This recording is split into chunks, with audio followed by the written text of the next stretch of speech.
할렐루야, 할렐루야.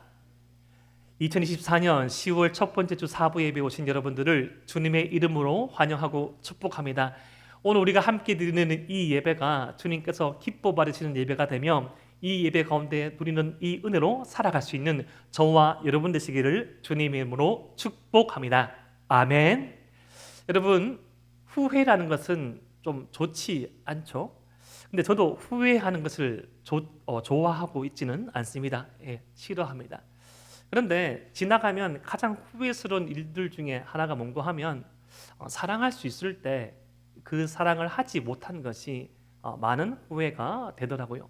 예를 들어서 어떤 만남과 어떤 관계와 어떤 공동체 안에서 지체를 만나고 동역자를 만나고 후배를 만나고 선배를 만나고 혈연 관계 가운데 사랑하는 부모님을 만나고 사랑하는 형제를 만나고 사랑하는 아내 사이에서 아이를 낳아서 그렇게 양육하는 그런 시간들, 어떠한 시간에 있어서는 집중적으로 그들을 케어하고 관계를 맺고 사랑을 표현하지만 어떠한 이유가 들어서 사랑하지 못하고 사랑을 표현하지 못하고 충분히 사랑을 나누지 못하였을 때 그 시간의 부족과 그 장소의 협착함과 그 만남의 부족을 느낄 때 참 후회스러울 때가 있습니다.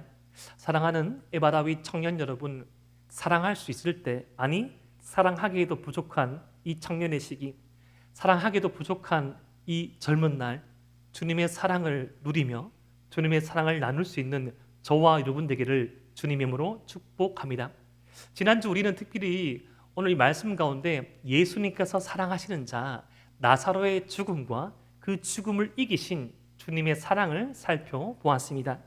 그 사랑으로 말미암아 새로운 삶을 얻은 나사로, 오늘 특별히 이 말씀을 통하여서 우리가 후회 없이 사랑하고 이 사랑으로 말미암아 살아가는 그 삶의 가치를 어떻게 누릴 수 있는지를 살펴보려고 하는데요. 지난주 말씀, 그렇게 주님의 은혜로 살아난 이 나사로의 살리심, 나사로의 살아남을 기념하는 듯한 잔치를 드림으로 오늘 말씀이 시작됩니다.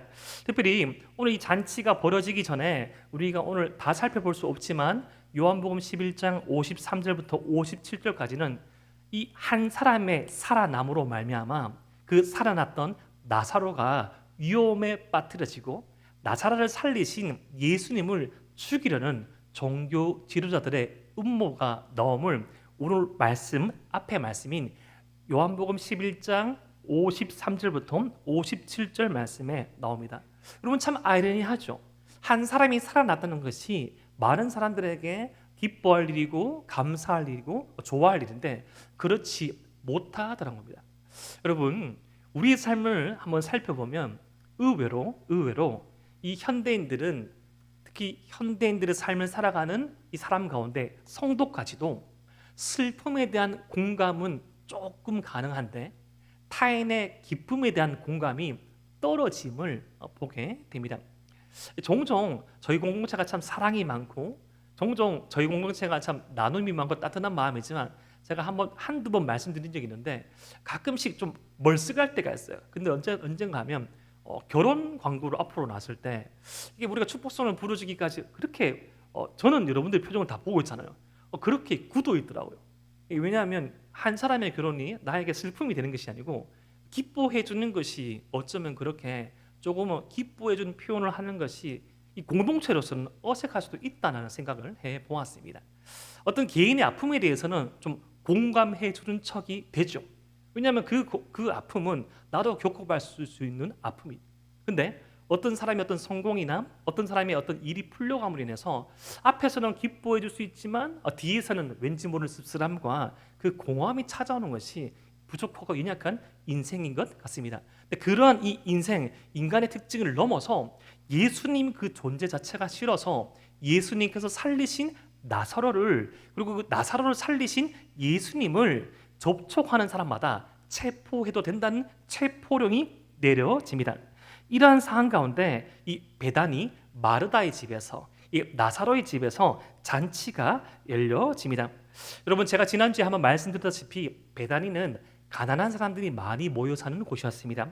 특별히 베다니의 어떤 도시의 별명이 가난한 자의 집, 이 병든 자의 집이라는 별명이 있었습니다. 그런 어떤 이 병든 자의 집 가난한 자의 집이라는 이 가칭이 붙어 있는 베다니에서 이 마르다의 집으로 불려지는 마르다, 마리아, 나사로 이 남매의 삶은 상대적으로는 조금은 부유한 것 같습니다. 아마도 마르다의 집으로 불려지는 것을 보니까 그 당시 유대 표기법에 따르면 여자의 집으로 불리는 경우가 이 여자가 남자와 결혼하였다가 남편이 죽고 사별하여서 집을 재산으로 받았을 때 그 여자의 집으로 불리기 때문에 마르다는 결혼을 하였다가 사별했을 가망성이 많고, 아직까지 장성하였지만 이 나사로와 마리아가 마르다 자신의 이 누나와 자신의 언니의 집에 사는 것을 봤을 때 아직 결혼하지 못한 미혼, 그러니까 만혼, 결혼 정년기가 지난, 결혼 정년기에 가까운 그런 이 청년들이 이 남매의 공동체를 이루어서 사는 것 같습니다. 그랬던 이 공동체, 그랬던 남매의 집 가운데 이 중심이 되었던 나사로가 죽었다가 살아났습니다. 얼마만큼 기뻐할 일이고 얼마만큼 축하해 볼 일이었겠습니까? 그런데 이렇게 축하하고 기뻐할 수 없는 그런 사항이 오늘 말씀의 배경에 깔려져 있습니다. 웬고하니 예수님이 머문 곳에 예수님과 가까이 하는 사람들을 체포하라는 명령이 요한복음 11장 53절에서부터 57절 말씀에 배경적으로 깔려져 있기 때문이죠. 사랑하는 에바다윗 청년 여러분, 오늘 말씀을 통하여서 우리가 먼저 한번 생각해 보고자 하는 문제는 예수님과 가까이 지내는 것이 우리에게 위험을 수반할 수 있다는 것입니다. 사랑하는 에바다윗 청년 여러분, 우리가 예수님을 믿고 우리가 하나님을 섬김으로 살아갈 때 때로는 우리가 예수님을 사랑하고 하나님의 백성됨이 우리의 삶에 불편함을 초래할 때가 있습니다. 한번 여러분 종종 한번 곰곰이 생각해 보십시오. 내가 신앙생활을 하고 있는데 내가 하나님의 말씀 붙잡고 살아가고 있고 예수님 닮은 예수님을 따라가는 삶을 살아가려고 하는데 이 세상의 어떤 논리, 이 세상의 흐름이 전혀 나의 어떤 신앙과 나의 신앙 양심에 거리낌이 없다. 목사님, 저는 신앙생활 하는 게 너무 쉬운 것 같습니다. 거리낌이 없어요. 저는 이렇게 사회에서 또 가장 강한 사람이기 때문에 남들이 제게 한마디 욕을 하면 두 마디, 세 마디를 할 수 있고, 남들이 한 잔을 먹으면 10잔을 먹을 수 있고, 남들이 한 번을 욕하면 10번을 욕할 수 있기 때문에 이 세상의 흐름 가운데 너무나 저는 편합니다. 예수님, 목사님, 저는 왼뺨을 맞으면 오른뺨을 돌려내는 것이 아니고 왼뺨을 맞으면 오른뺨과 왼뺨과 엉덩이까지 차버릴 수 있기 때문에 저는 세상 가운데 신앙생활하는 것이 너무나 편안합니다 라고 말할 수 있는 청년들은 아무도 없겠지만, 우리가 적극적으로 우리가 어떤 표식을 하면서 표시를 내면서 신앙생활을 하진 않지만 우리가 드러내면서 신앙생활을 하고 있지는 않을 수 있지만 이 세상 속에서 크리스찬으로 살아간다는 것이 거리낌이 있을 수밖에 없는 존재가 바로 저와 여러분이라는 것이죠. 그런데 그것은 우리와 가까워지려는 예수님 입장도 마찬가지입니다. 사랑하는 여러분, 예수님의 입장 한번 생각해 봅시다. 예수님께서 저와 여러분과 함께 가까워지려고 예수님은 어떤 위험을 무릅썼습니까? 예수님은 저 하늘 보좌를 버리시고 하나님의 우편 그 보좌를 버리시고 이 땅 가운데 내려오셨습니다. 인간이 되셨죠. 인간이 되셨습니다. 여러분, 저는 요즘에 가끔씩 이렇게 여러분과 거의 비슷하게 자기 전에 어떤 힐링 타임으로 저희 손가락으로 조정할 수 있는 세상을 보거든요. 쇼츠 볼 때 알고리즘이 저를 양맘으로 이끕니다. 고향으로.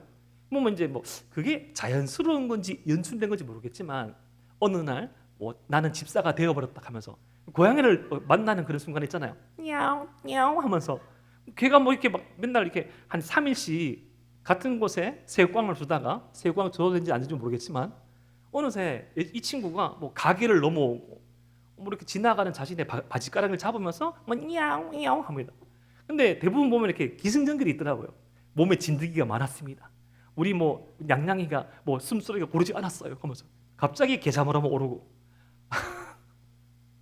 그런데 얼마나 그 동물이, 저도 반려동물을 강아지를 키워봐서 알지만 저는 사실 이 반려동물을 십몇 년 키우다가 제가 군대 가서 그 동물이, 그 강아지가 사라져서 제가 현실적으로 불가능하겠지만 제 자택, 마당 있는 자택이 생기기 전까지 절대 강아지를 키우지 않겠냐고 다짐했거든요. 이별이 너무 힘들더라고요. 참 좋아했습니다. 그런데 우리가 어떤 동물을 참 좋아한다 하더라도 그 동물처럼 되지는 못하잖아요. 그 동물을 너무너무 좋아해서 무지개 다리를 건넜어요. 무지개 다리. 너와 함께 14년 동안 함께 내 친구. 내가 슬플 때 내 슬픔을 들어주었고, 내가 기쁠 때 함께 웃어주었고, 나의 모든 순간들을 함께한 그 친구, 그 동물 막 하면서 무지개 다리를 건넜습니다. 라고 하여서 무지개 다리를 건너는 사람은 거의 없습니다. 있으면 안 되죠. 그런데 예수님은 저와 여러분들이 너무 좋아서 저와 여러분들이 되셨습니다.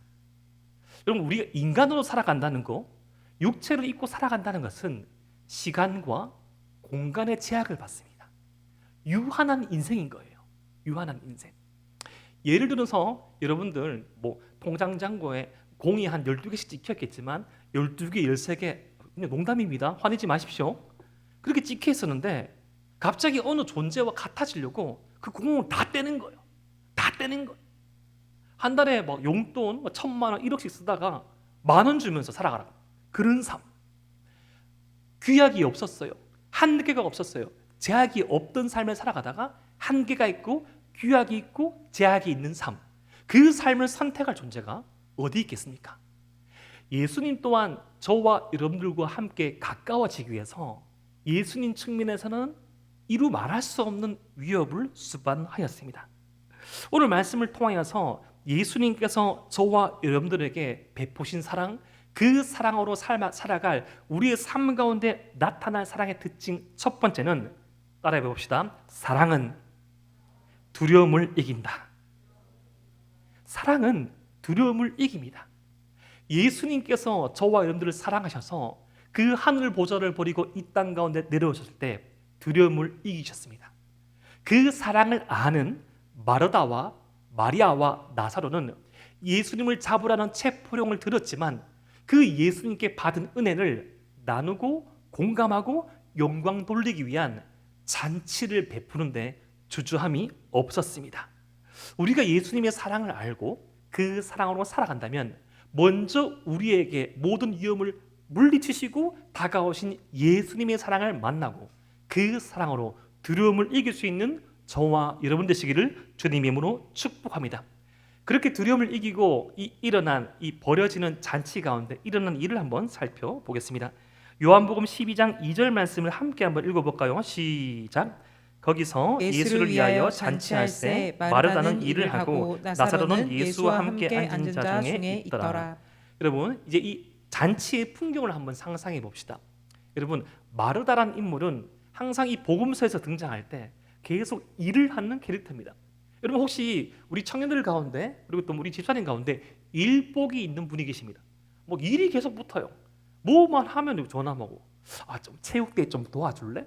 또 목사님 일어나서 니들로 좀 섬겨줄래? 또 와가지고 여름 성경학교 해줄래? 일복이 계속 붙어요. 그런 분이 바로 마르다였어요. 마르다. 오늘 잔치의 호스트로서 여전히 섬김 일을 하고 있습니다.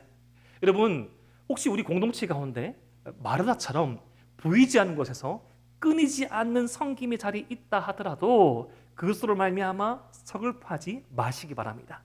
하나님의 나라는 공동체는 그 보이지 않는 곳에서 아름다운 섬김을 하는 마르다와 같은 여러분들의 섬김을 기억합니다. 마르다는 일을 하고, 여러분 나사로는 지금 어디에 있습니까? 나사로는 지금 말씀을 살펴보니까 예수님과 이 잔치에 함께한 사람들과 함께하고 있죠. 여러분, 일만 다 하고 있으면 안 되죠. 우리가 10월 달에 전도잔치를 하는데 다 일만 하면 되겠습니까? 다 일하면 누가 데리고 오죠? 누가 장계자를 데리고 오죠? 사람과 함께 어울릴 사람도 필요하죠. 여러분, 이 친밀함, 사람의 동감 능력, 사람 가운데 있는 것을 잘하는 분이 있습니다. 바로 나사로였습니다. 아마 자신이 죽었다가 살아난 인간으로서 할 수 없는 그 경험을 나누면서 하나님께서 베푸신 은혜를 말씀드리고 영광 돌리면서 담소를 나누고 있었겠죠. 그 담소를 들으며 마르다는 저 구석에서 기쁘게 이 잔치를, 이 축제를 준비하고 있었을 것입니다. 그런데 오늘 말씀에 등장해야 될 마리아는 어디에 있습니까? 마리아의 위치에 대해서 요한복음 12장 3절 말씀이 이렇게 말합니다. 우리 함께 읽어 보겠습니다. 시작. 마리아는 지극히 비싼 향유 곧 순전한 나드 한 근을 가져다가 예수의 발에 붓고 자기 머리털로 그의 발을 닦으니 향유 냄새가 집에 가득하더라. 여러분, 요한복음 12장 3절 말씀에서 마리아는 갑작스런 행동을 합니다.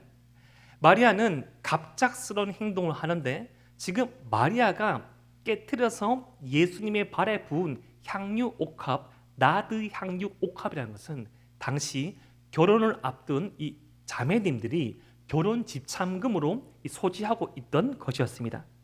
여러분, 그리고 이 깨트린 향유 옥합을 무엇으로 닦아줍니까? 손수건으로 닦아준 게 아니죠. 머리털로 닦아줬어요.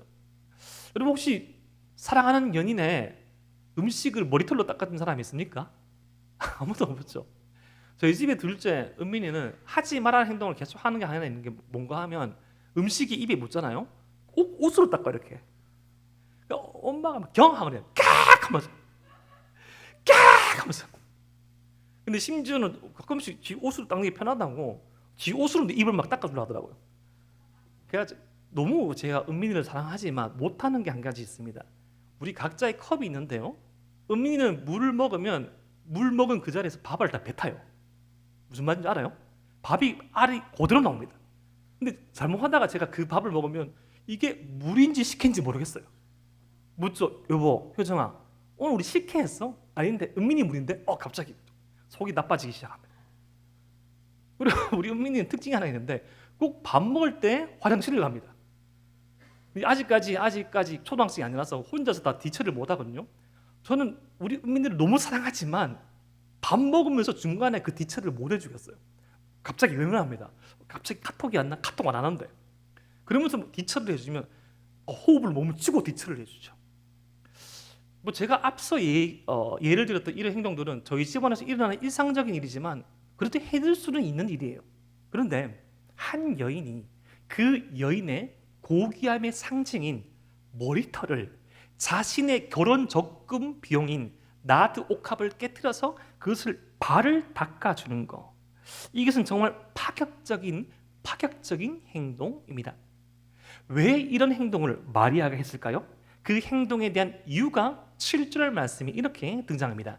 우리 12장 7절 말씀 함께 읽겠습니다. 시작. 예수께서 이르시되 그를 가만두어 나의 장래할 나를 위하여 그것을 간직하게 하라.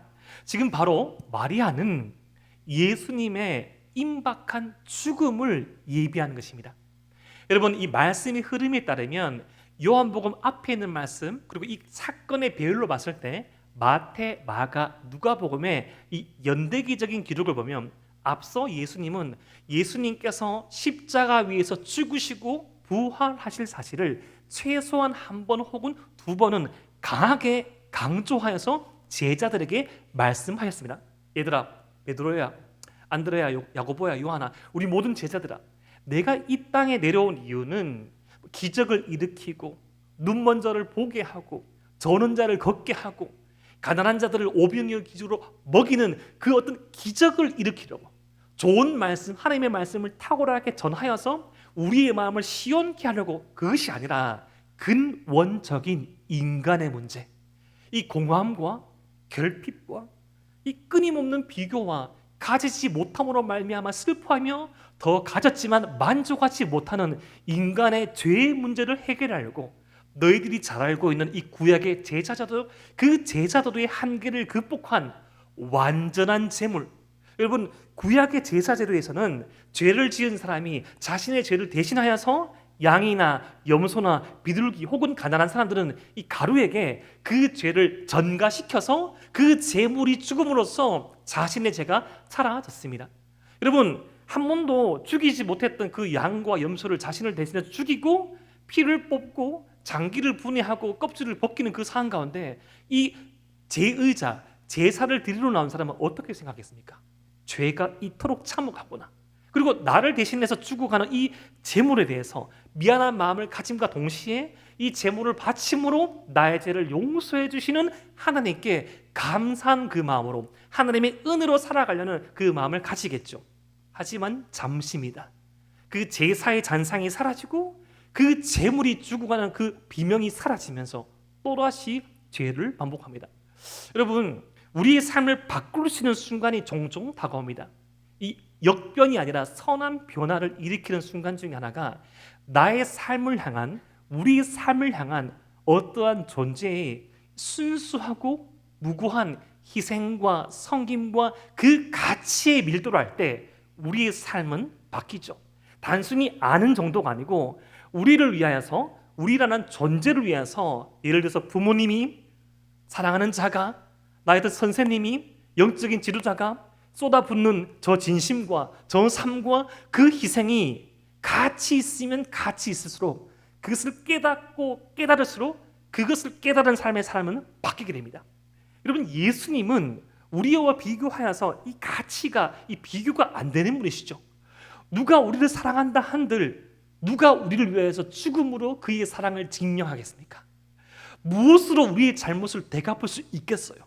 근데 그 모든 가치를 다 합하여도 모자람이 없는 왕중왕 하나님, 우리를 가장 많이 사랑하시는 그 예수님께서, 하나님께서 계획하시고 예수님께서 순종하시며 성령님께서 그 십자가 구원의 은혜를 우리에게 적용시켜 줌으로써 아버지께서 말씀하시고 아들이 순종하시고 성령 하나님께서 베풀으시는 상호 합의된, 서로가 이 삼일체 하나님이 우리를 사랑하여서 베풀으신 그 은혜를 지금 우리 정도의 깨우침은 아니지만 아주 자그마한 깨우침을 한 그 마리아가 한량없는 주님의 은혜를 무엇으로 갚을까 생각하면서 자신의 전부라 말할 수 있는 향유 옥합을 깨트려서 장차 우리를 위해서 죽으실 예수님의 장례식을 예비하며 기념하고 있는 것입니다. 사랑하는 에바 다윗 청년 여러분, 우리는 그 예수님의 사랑에 대한 이해가 있습니까? 저와 여러분들의 삶을 위하여서 베풀으시고 예비하신 그 주님의 마음의 거리에 가까워지는 저와 여러분 되기를 주님으로 축복합니다. 그렇다면 여러분, 무엇이 이러한 마리아의 헌신을 가능케 했을까요? 여러분, 복음서 말씀을 읽어보면 이 마리아의 위치는 어떤 특정한 위치로 묘사될 때가 있었습니다. 누가복음 10장 38절부터 39절 말씀, 그들이 길 갈 때 예수께서 한 마을에 들어가심에 마르다라 이름하는 한 여자가 자기 집으로 영접하더라. 그에게 마리아라 하는 동생이 있어 주의 발치에 앉아 그의 말씀을 듣더니. 여러분, 마리아의 고유적인 위치는 주님의 발 아래였습니다. 여러분, 유대 사회에서 어떤 사람의 발 아래에 있다는 것은 복종하고 순종하다는 의미보다는 그 발을 가진, 그 발 위에 있는 그 존재에 대한 그 모든 말씀을 올곧이 순전히 받아들임을 말합니다. 발 아래에 있다. 발 아래에서 예수님의 말씀을 지적으로만 동의하는 것이 아니라 예수님의 말씀, 예수님의 사랑, 예수님의 생애를 한 땀 한 땀 그녀의 마음에 수놓으며 예수님의 말씀과 은혜로 적셔갔던 것이죠. 그렇게 예수님의 은혜, 예수님의 말씀에 적셔진 마리아의 그 삶이, 마리아의 헌신이, 마리아의 결단이 우리만큼 아니지만 장차 우리를 위해서 베풀어질 그 십자가 구원의 은혜를 깨달으며 자신의 전부를 주님 앞에 쏟아놓고 있는 것입니다. 그런데 이 은혜로운 이 현장에 찬물을 끼얹는 한 사람이 등장합니다. 그자의 등장에 대해서 요한복음 12장 4절과 5절 말씀 이렇게 묘사합니다. 우리 함께 읽어보겠습니다. 시작. 제자 중 하나로서 예수를 잡아줄 가룟 유다가 말하되 이 향유를 어찌하여 300데나리온에 팔아 가난한 자들에게 주지 아니하느냐 하니. 여러분, 꼭 우리의 아름다운 헌신이 모든 사람들에게 칭송받고 받아들여질 것이라고 생각해서는 안 됩니다. 여러분, 사람의 생각은 다릅니다. 여러분, 이렇게 고귀하고 바꿀 수 없는 이 가치와 헌신, 여러분 박수쳐 마땅한 일이잖아요. 여러분, 주님께 영광 돌리기에 마땅한 일이잖아요. 꼭 그렇게 우리 어떤 공동체가, 우리 어떤 에바다가, 우리 다윗이 마음을 모아서 주님 앞에 헌신하고 나아가면 꼭 그렇게 말씀을 하는 분이 우리 대동교회는 없지만 다른 교회는 있을 수 있을 것 같아요. 뭐 그렇게 해서 뭐하노? 그렇게 해서 뭐가 남노? 그래서 우리 열심히 해가지고 막 전도잔치하고 여름 성경학교도 했는데 하는 말 몇 명 남았노? 그래서 다른 잔치 막 열심히 막 유년부 준비해가지고 막 다른 잔치 시작합니다. 애들 막 런해가지고 막 이렇게 하는데 그래가지고 애들 어떻게 되는데? 하면서 항상 뭐 결과를 따지고 효율을 따지고. 여러분, 저는 이 말씀을 묵상하면서 이 가룟 유다의 이 시각이 놀라웠습니다. 계산이 정말 빨라요.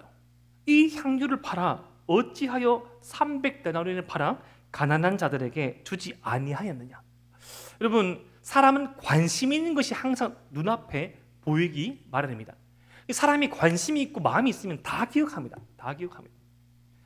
얼마 전에 우리 이제 청년부 임원 집사님 가족이랑 식사를 하는 이제 자리가 있었는데, 그때 이제 한 집사님의 자녀가 축구에 관심이 있어가지고 축구 선수의 기록을 다 외우더라고요. 근데 상당히 공감이 됐습니다. 저희 첫째 아이도 그렇거든요. 윤희도 선수가 딱 나오면 막 메달 몇 푼 몇 리 다 외웁니다. 가끔씩 묻죠. 아빠 생일만 물으면 더덕거려서 말하거든요. 아니, 아빠 생일을 말 못하면서 구자옥의 타율이 뭐 4월달, 5월달, 6월달 다 외워요. 우리 집사님 자제도 뭐 5대 리그 다 외웁니다. 왜 그렇죠? 관심이 있으면 다 합니다. 관심이 있으면 다 알아요. 예전에 제가 또 이제 관계를 맺고 있던 이제 집사님 한 분 한참 낚시에 몰두하신 적이 있거든요. 릴 낚시, 무슨 낚시. 근데 저한테 진지하게 상담하는 거예요. 목사님 큰일 났습니다. 왜요, 집사님? 사람 머리가 찌러 보이네, 찌러. 저기는 베스, 저기는 뭐가 없어. 함께 막 기도하고. 어떤 집사님 또 바둑이 빠지셔가지고 그 집사님 앞에 흰 옷 입으면 안 됩니다. 검은 옷 입으면 안 돼요. 막 사람 머리를 가지고 막 대국을 막 들려고 하는 거예요. 막 큰일 나는 거예요. 관심 있으면 다 보입니다. 코인에 몰두하고 막 하면. 제가 얼마 전에 이제 볼 일이 있어가지고 제가 서울에 간 적이 있었어요. 서울에 한 1박 2일 머물면서 있었는데 잠깐 똑같은 카페에 이제 시간차를 두고 이틀을 있었습니다. 근데 30대, 40대, 50대, 60대 한 네 부류의 사람들이 저는 들으려 한 것이 아니라 저 있으면서 이번 주 막 설교 준비하고 뭐 있는데 계속 막 말씀하시는데 세대와 연령은 다르지만 동일한 주제가 뭔가 하면 코인. 계속 코인을 말씀하시는 거예요. 그게 내가 너무 놀라가지고 제가 만나려고 했던 그분 만나서 물어봤습니다. 목사님, 이게 여기 왜 다 코인만 말합니까? 하고 하니까 이 테헤란노가 코인에 지금 빠져야 되는 거예요. 그래서 금융업계에서 하시는 말씀은 합법적이지만 거칠게 돈을 버는, 좀 속된 말로 더럽게 돈을 버는 불운하여서 코인을 한다고 하면 합법적이지만 여러분 저 상처 주는 거 아닙니다. 코인 가져도 괜찮아요. 절대 그런 건 아닙니다. 요건 절대로 아닙니다. 거기서 그런 오해가 있던 거예요. 다 코인을 하는 거예요. 그 예전에 제가 섬겼던 청년부에서 한때 그 코인에 몰두했던 청년이 있었거든요. 집중을 못하는 거예요. 숫자가 계속 왔다 갔다 거립니다. 절대 B자 보면 안 됩니다. 비트코인을 보여가지고 뭐 대문자만 보면 그걸로 다 보여가지고 막 한동안 빠져가지고. 그게 여러분 투기와 투자는 다르잖아요. 여러분 지금 이 가룟 유다의 관심은 재물에 있죠. 돈에 있습니다. 지금 가룟 유다는 계산은 하지만 가치는 몰라봐요. 여러분 세상에 많은 사람들은 계산에 빠릅니다. 요렇게 해서 이렇게 하면 되는데 가면서 얼마 남고 얼마 못하는데 계산은 빨라요. 근데 가치를 몰라봅니다. 여러분 예수님께서 저와 여러분들에게 베푸신 그 사랑을 계산했다면 가능할까요? 자, 한번 계산해보자. 여기 이제 뭐 홍구를 위해서, 태연을 위해서 내 흘리 피 몇 리터 하면서 우리 미소를 위해서 피는 한 200ml 흘리고, 그래서 우리 뭐 난세참 다 계산하는 거 피가 모자란데 하면서 아깝다 하면서 내 보혈인데 조금씩 해야겠다.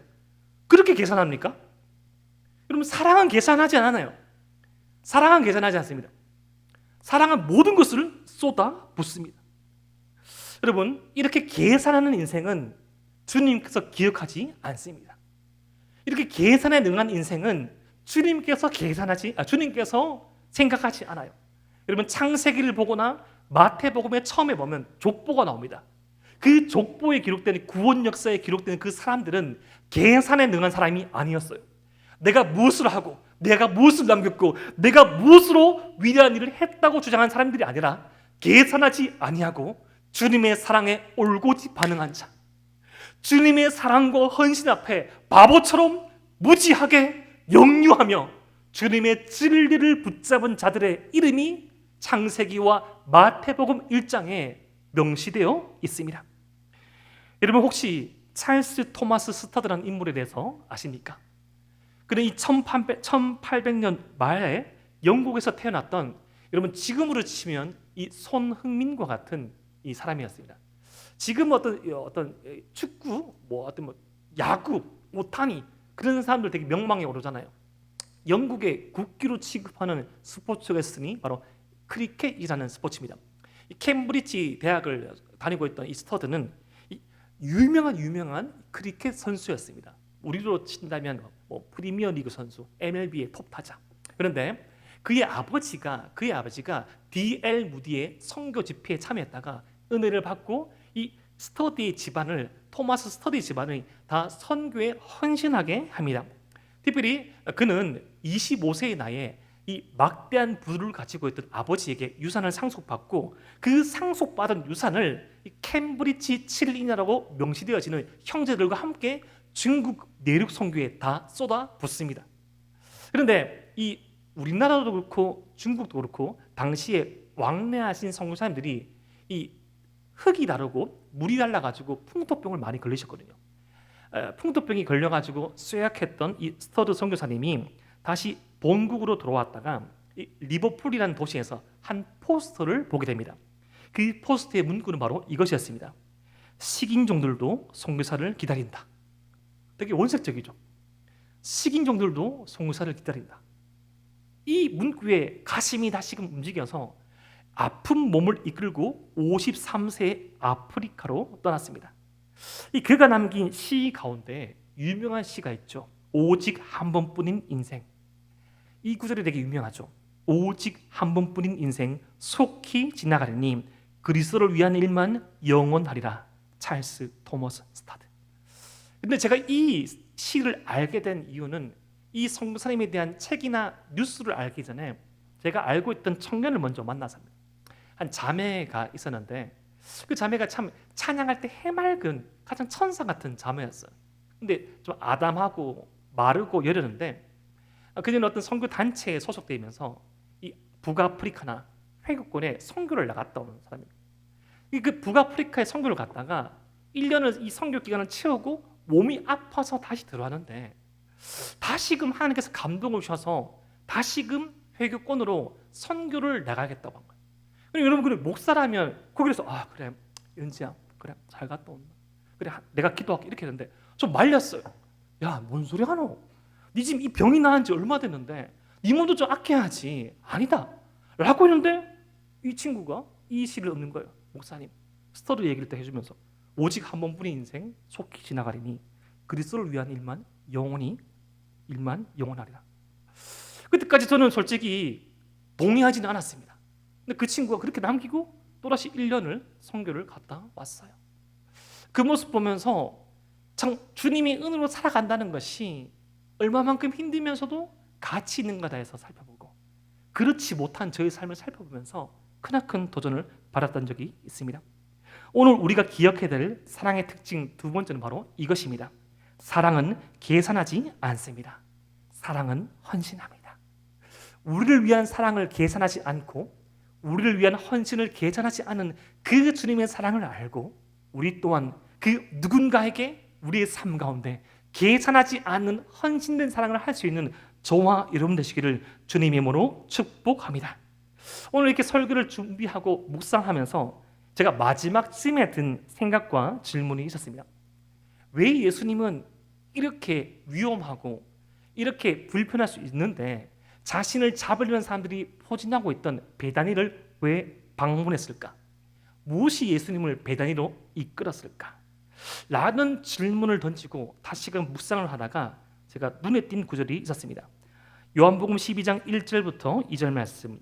6월절 엿새 전에 예수께서 베다니에 이르시니 이곳은 예수께서 죽은 자 가운데서 살리신 나사로가 있는 곳이라.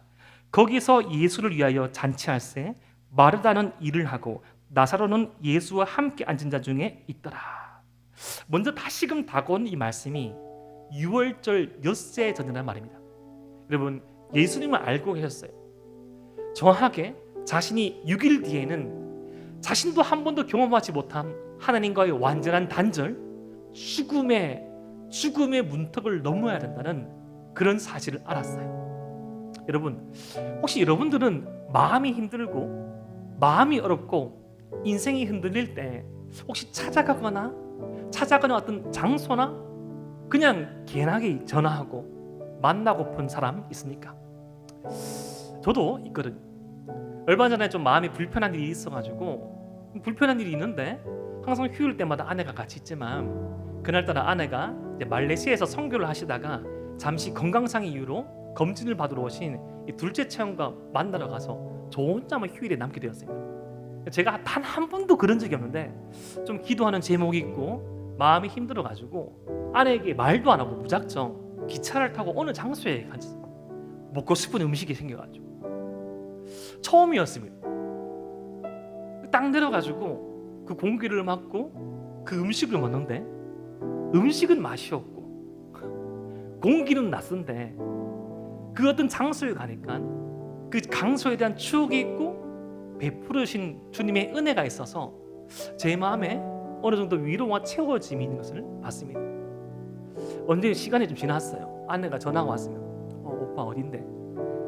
나 어디야? 갑자기 아내가 말이 없었습니다.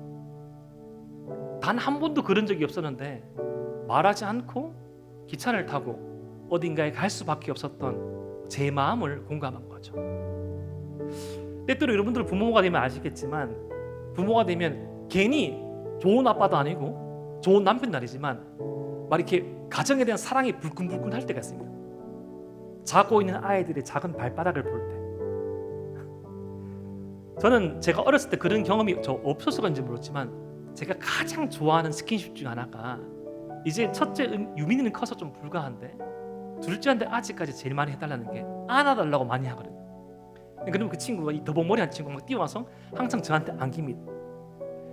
안고 심장과 심장이 맞대고 있으면 제가 살아가야 될 이유를 가지고 제가 숨 쉴 수 있는 그 이유, 숨이 터지는 그 순간이 다가옵니다.